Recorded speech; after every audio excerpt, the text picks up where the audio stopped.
I made the site in my spare time using completely free technology.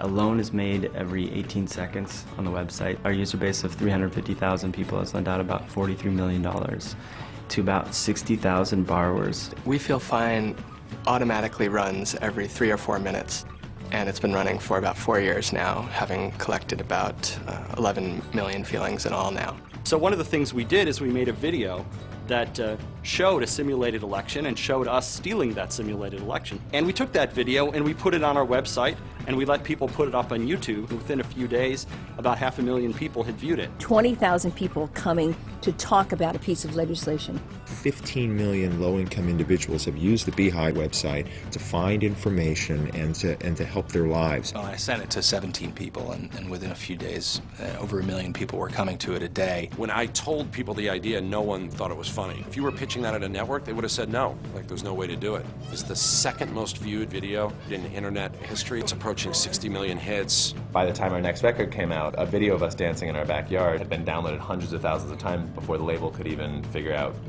what single to choose. There's been hundreds of remakes of our videos by our fans, and I suspect they're mostly trying to impress each other. I think that what they really want to do is stand out in the community of weirdos. It was a global phenomenon within 18 months of that decision to build the software. It had enormous reach because the internet was an open place and they could get on the internet and distribute Skype globally. There are some applications that it never would have occurred to me to think about in the course of designing the network. In fact, we were careful in this design to be application agnostic.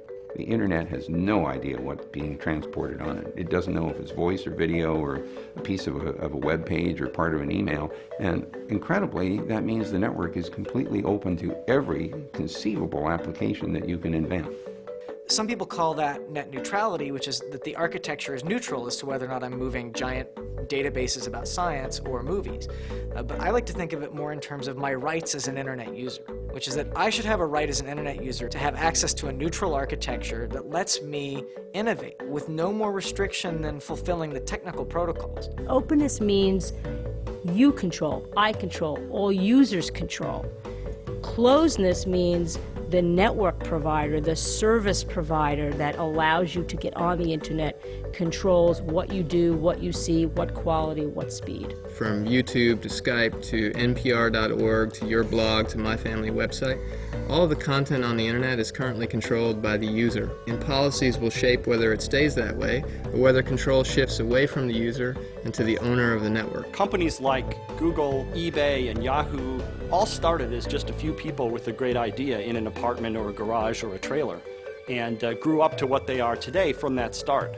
And what we risk losing is the next generation, because they'll need someone's permission. It's this choice and openness that has permitted so much American innovation in the network environment. And if we inhibit access to the internet's resources in some way, you will also foreclose a great deal of experimentation that should be taking place, and other places in the world that have a more open access will do better than we do.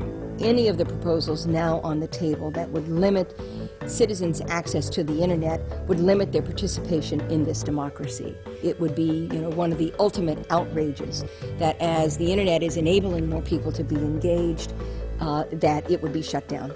The policy decisions that are going to be made in Washington in the next 5 years are really going to determine the future of the internet.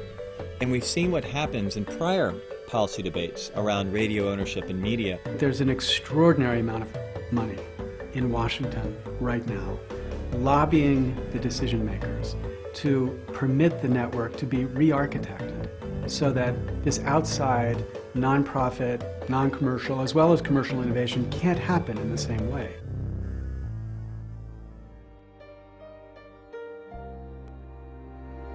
When Maya goes to school, I want to make sure that she can use the internet to educate herself. I hope she can use the internet to find a job and to meet her friends and to take advantage of communications tools that we can only dream of. It's the things that are going to come out of left field that you couldn't have predicted that we're really going to lose. And we won't know what we lost, and a whole bunch of voices that could have been heard won't be heard. What we have to dream about is what would happen if every home had access to broadband service. And that broadband service was free, and it was fast, and it was fair.